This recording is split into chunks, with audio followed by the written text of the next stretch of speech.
বাংলাদেশের বিশ্বকাপ দলের ক্যাপ্টেন্সির প্রেসার কতটা ভালোভাবে হ্যান্ডেল করতে পারছেন নাজমুল হোসেন শান্ত, এই বিষয়ে আলোচনা করতে আমাদের সাথে যুক্ত হয়েছেন ক্রীড়া সাংবাদিক আজাদ মজুমদার। আজাদ মজুমদার, স্বাগত আপনাকে খেলা যোগে। সেই সাথে শুভ সকাল। নাজমুল শান্তকে নিয়ে আসলে আমরা একটু আলোচনা করতে চাই। তিনি যখন ক্যাপ্টেন্সিটা নিলেন, তাকে 3 ফরম্যাটেই ক্যাপ্টেন যখন করা হলো, আমরা আশা করছিলাম যে দারুণ একটা শুরু বা নতুন একটা শুরু হচ্ছে বাংলাদেশের ক্রিকেটে। সেই শুরুটা কতটা ভালো শুরু হলো বা সেই শুরুটা কেমন হলো স্পেশালি টি-20-তে? ধন্যবাদ আপনাকে।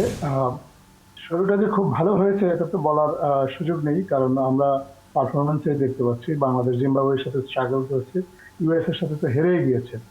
এটা যদি বলেন যে শুধু ক্যাপ্টেন্সি, তাহলে আমি বলবো যে ক্যাপ্টেন্সিতে এই মুহূর্তে খুব কঠিন একটা পরীক্ষা দিতে হচ্ছে, এবং তার চেয়েও বেশি কঠিন পরীক্ষা দিতে হচ্ছে আসলে ব্যাটসম্যান হিসেবে তাকে। আপনি যদি দেখেন যে বাংলাদেশ দলে এই মুহূর্তে যারা ব্যাটসম্যান আছেন, নাজমুল হোসেন শান্ত বাংলাদেশের অন্যতম নির্ভরযোগ্য ব্যাটসম্যান। তিনি টপ অর্ডারে খুব ভাইটাল একটা পজিশনে ব্যাট করেন। তাকে একই সাথে নিজের ব্যাটিংটাও ঠিক রাখতে হচ্ছে, প্লাস ক্যাপ্টেন্সিও ঠিক রাখতে হচ্ছে।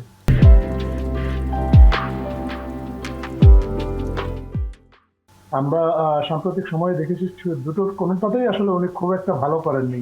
তবে এর মানে এই না যে উনি কখনো ভালো করতে পারবেন না। উনি ব্যাটসম্যান হিসেবে যে ভালো, সেটা আমরা এর আগে অতীতে তার প্রমাণ পেয়েছি। এখন তাকে আসলে যেটা চেষ্টা করতে হবে, সব চাপ এড়িয়ে স্বাভাবিক যেভাবে খেলা সম্ভব, যতটুকু নিজের স্বাভাবিক খেলাটা খেলা যায়।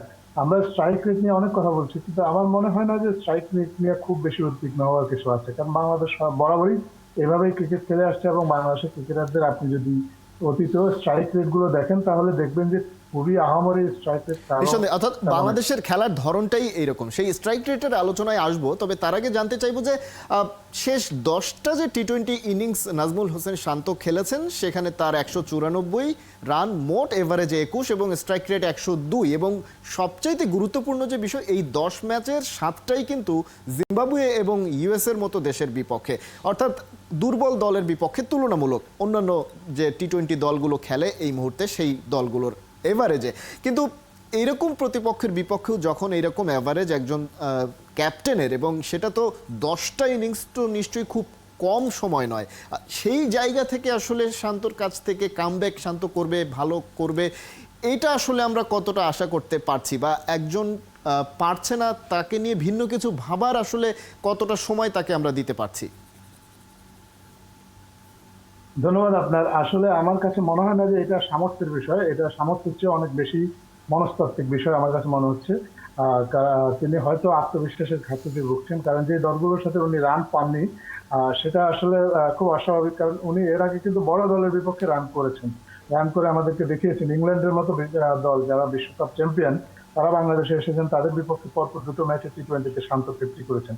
তো ওগুলো দিয়ে আসলে প্রমাণ হয় যে তার আসলে সামর্থ্য আছে, কিন্তু সামর্থ্যের বাইরে যেই বিষয়গুলো কাজ করে, ক্যাপ্টেন্সির একটা চাপ তো আছে, বাংলাদেশ দলের ক্ষেত্রে প্রত্যাশারও চাপ আছে। বাংলাদেশ দল যখন কারোর সাথে খেলে, তখন আসলে ছোট দল আর বড় দল বলে কিছু থাকে না। আমরা সব ম্যাচে জেতার আশা করি, বিশেষ করে দর্শক সমর্থক যারা আছেন।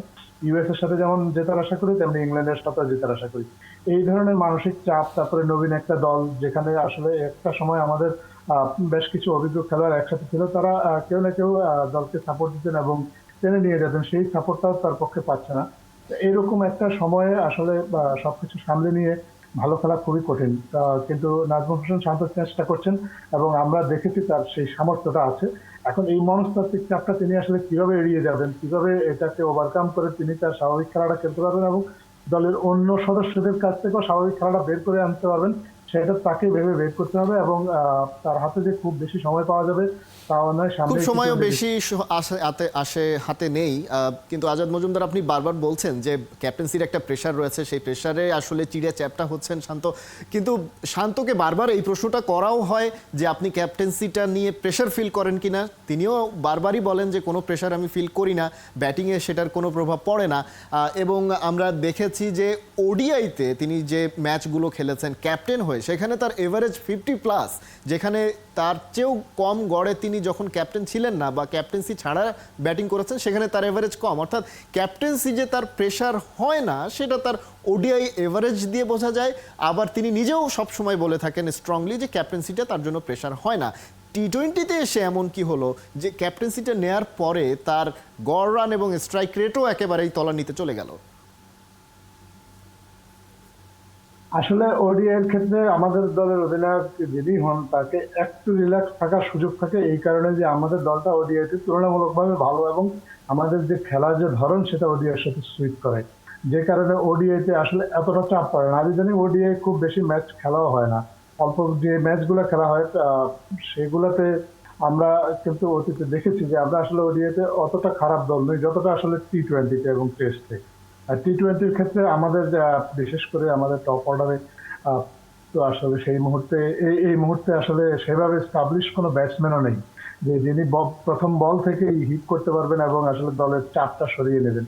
আর শান্ত ওয়ান ডাউন ব্যাটসম্যান হলেও আমরা দেখি যে বেশিরভাগ ক্ষেত্রে তাকে প্রায় 1-2 ওভারের মধ্যে ব্যাটিং এ নেমে যেতে হচ্ছে, তখন এই চাপটা আরো বেড়ে যায়। তো এরকম ক্ষেত্রে যেটা হয়, স্ট্রাইক রেটের একটা চাপ থাকে, কারণ প্রত্যেকটা বল খেলতে হয়, প্রতিটা বলে রান করতে হয়, শুধু 1 রান করলে হয় না, 2-3-4 বাউন্ডারি এরকম মারতে হয়।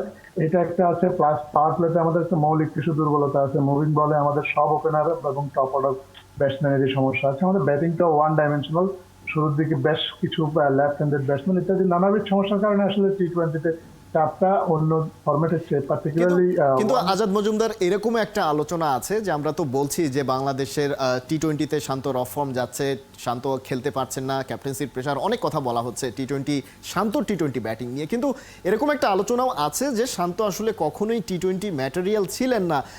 আমরা যদি তার ওভারঅল ক্যারিয়ারটা দেখি, বাংলাদেশের ক্রিকেটে আপনি বলছিলেন যে বাংলাদেশের এরকম কোনো ব্যাটসম্যান নেই যে প্রথম বল থেকেই একেবারে দারুণ স্ট্রাইক রেটে ব্যাটিং করবেন, কিন্তু যারা বাংলাদেশের ব্যাটিং করেছেন তাদের মধ্যে অন্তত 350 রান করা ব্যাটারদের মধ্যে তো শান্তর টোটাল স্ট্রাইক রেট একেবারে সেকেন্ড লোয়েস্ট, নাইম শেখের সর্বনিম্ন স্ট্রাইক রেট, তারপরেই আছে শান্তর স্ট্রাইক রেট। অর্থাৎ তার টোটাল ক্যারিয়ারটাই বলছে যে তিনি ঠিক ওইভাবে টি-20 ব্যাটিংটা কখনো করতে পারেননি। সেক্ষেত্রে কি ক্যাপ্টেন শান্তর কাছ থেকে আমরা বাড়তি কোনো প্রত্যাশা করতে পারি কিনা এই ফরম্যাটে? আসলে শান্ত যখন ব্যাটিং এ নামে তখন তিনি আসলে ব্যাটসম্যান শান্তই থাকেন, তিনি তখন আর ক্যাপ্টেন থাকেন না, তখন ওই মুহূর্তে তাকে তার নিজের ব্যাটিংটা নিয়ে কাজ করতে হয়। আর একটা জিনিস হলো যে আমরা তো আগেও বলেছি যে আসলে আমাদের সেরকম কোনো ব্যাটসম্যান নেই।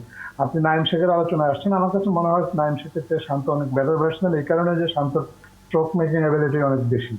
এখন সেটা তার অন্যান্য ফরম্যাটেও আমরা দেখেছি যে ক্যারিয়ারের শুরুর দিকে তিনি বেশ স্ট্রাগল করেছেন, সেটা মানসিক চাপ হতে পারে বা অন্যান্য ফ্যাক্টরও কাজ করতে পারে। তবে তাকে কিছুটা সময় দেওয়া উচিত, এই কারণে যে তিনি যাতে নিজের ব্যাটিংটা গুছিয়ে নিয়ে আসতে পারেন। তার সামর্থ্য নিয়ে আমার ব্যক্তিগতভাবে বিন্দুমাত্র কোনো সন্দেহ নেই, এবং ক্যাপ্টেন হিসেবেও আমি মনে করি না যে এই মুহূর্তে শান্তর চেয়ে খুব ভালো বিকল্প বাংলাদেশের আছে। তাসকিন ছিলেন, এই মুহূর্তে সাকিব যেহেতু সরে যাচ্ছেন, তাসকিন থাকতে পারতেন, মিরাজ থাকতে পারতেন, মিরাজ সব ফরম্যাটে অটোমেটিক চয়েস নয়, এবং তাসকিনের ক্ষেত্রে যে সমস্যাটা দেখা দিয়েছে, তাসকিন হচ্ছেন ইনজুরি প্রোন। তো এই দুটো কারণে তাসকিন এবং মিরাজকে বাদ দিলে সাকিব যেহেতু তার ক্যারিয়ার শেষ দিকে আছে, লিটন দাস ক্যাপ্টেন্সি নিতে রিলাক্টেন্ট, তো আমাদের হাতে তাহলে আর ভালো বিকল্প কি? শান্ত ছাড়া এই মুহূর্তে বাংলাদেশ দলের জন্য খুব বেশি বিকল্পও নেই। তো তাকে চাপ মুক্তভাবে খেলতে দেওয়ার সুযোগ দেওয়া উচিত আমাদের, বিশেষ করে টিম ম্যানেজমেন্ট এবং বোর্ডের পক্ষ থেকে। তার চাপটা যতটুকু কমিয়ে তাকে নির্ভরভাবে খেলতে দিলে, তার স্বাভাবিক খেলাটা খেলতে পারলে আমার ধারণা শান্ত তার নিজের খেলাটাও খেলতে পারবেন, তার দলের স্বাভাবিক খেলাটাও বের করে নিয়ে আসতে পারবেন। বাংলাদেশ দলের ক্ষেত্রে আগেও বলেছি, এখনো বলছি, এই মুহূর্তে সমস্যাটা একেবারেই মনস্তাত্ত্বিক। এই সমস্যাটা যদি ওভারকাম করা যায়, বাংলাদেশ দলকে যতটা খারাপ মনে হচ্ছে, আসলে বাংলাদেশ এতটা খারাপ সেই দল না। জায়গা তো রয়েছেই, এবং ক্যাপ্টেন হিসেবে আসলে এই মুহূর্তে শান্তর করণীয় কি? শান্ত নিজে পারফর্ম করতে পারছে না, দলও হারছে, যে কারণে ক্যাপ্টেন্সির সমালোচনা হচ্ছে। দল জিতলে নিশ্চয়ই ক্যাপ্টেনকেও সেই ক্রেডিটটাই সবচেয়ে বেশি দেয়া হয়, ক্রিকেটে তো আসলে এটাই দেখে আসছি আমরা। কিন্তু যখন আমরা মাশরাফিকে বাংলাদেশের সফলতম অধিনায়ক বলি, তার সময়ে সাব্বির রহমান কিংবা সৌম্য সরকাররা তাদের টপ পজিশনে ছিলেন, তার সঙ্গে সাকিব আল হাসান থেকে শুরু করে পঞ্চপাণ্ডব যাদেরকে বলি, তারা দুর্দান্ত ফর্মে ছিলেন। সেই সময়টায় তার হাতে ম্যাটেরিয়াল ছিল। এই মুহূর্তে শান্তকে ক্যাপ্টেন হিসেবে ভালো করার জন্য তার কি প্রয়োজনীয় অস্ত্র, যেটা প্রয়োজন সফল হওয়ার জন্য, সেটা কি আছে? মানে শুধুমাত্র ক্যাপ্টেন শান্তকে দোষ দিয়ে কি পার পাওয়া যাচ্ছে কিনা? আসলে মাশরাফি ক্যাপ্টেন হিসেবে সফল হয়েছে তার কিন্তু তৃতীয়বার ক্যাপ্টেন হওয়ার পরে। মাশরাফি কিন্তু প্রথম দুইবার কিন্তু আসলে সে হচ্ছে ক্যাপ্টেন্সি করতে পারেনি ইনজুরির কারণে, কিন্তু যখন মাশরাফি সফল হয়েছে বা তাকে আমরা দেখি, তখন তিনি অনেক পরিণত ক্রিকেটার, অনেক কমান্ড রেসপেক্ট কমান্ড করেছেন উনি। ওনাকে দলের প্রত্যেকটা খেলোয়াড় সম্মান করতেন। আসলে দলে তার অবস্থানটাই ছিল অন্য একটা এরকম।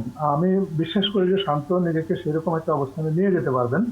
এবং তখন আসলে দলের সবার কাছ থেকে তাদের পারফরমেন্সটাও আনতে পারবেন, আর নিজে তো পারফরমেন্স করবেনই। এখনো শান্তর জন্য টু আর্লি, এটা মাত্র তার প্রথম, আসলে দেশের বাইরে প্রথমবারের মতো উনি গিয়েছেন যে পূর্ণাঙ্গ ক্যাপ্টেন হিসেবে, দেশে কয়েকটা সিরিজ খেলেছেন। সো তাকে এত তাড়াতাড়ি আমাদের রাইট অফ করে দেওয়া উচিত না, আবার এত তাড়াতাড়ি তার সম্পর্কে উচ্ছ্বসিত হওয়া উচিত না। আমাদের একটু সবার ধৈর্যশীল হওয়া উচিত তার ব্যাপারে, এবং তাকে সহযোগিতা করা উচিত। বিশেষ কিন্তু করে আজাদ মজুমদার, আমরা আসলে উচ্ছ্বসিতই হতে চাই। শান্ত আমাদেরকে দারুণ কিছু স্মৃতি উপহার দিক, এবং ওয়ার্ল্ড কাপে বাংলাদেশ যে দলটাকে নিয়ে শান্ত গিয়েছে তাদের জন্য আসলে আমরা শুভকামনা জানাতে চাই, আমরা আনন্দে ভাসতে চাই। সেই প্রত্যাশাটা নিশ্চয়ই বাংলাদেশের মানুষ করতে চায়। আজাদ মজুমদার, অনেক ধন্যবাদ খেলাযোগে যুক্ত হওয়ার জন্য।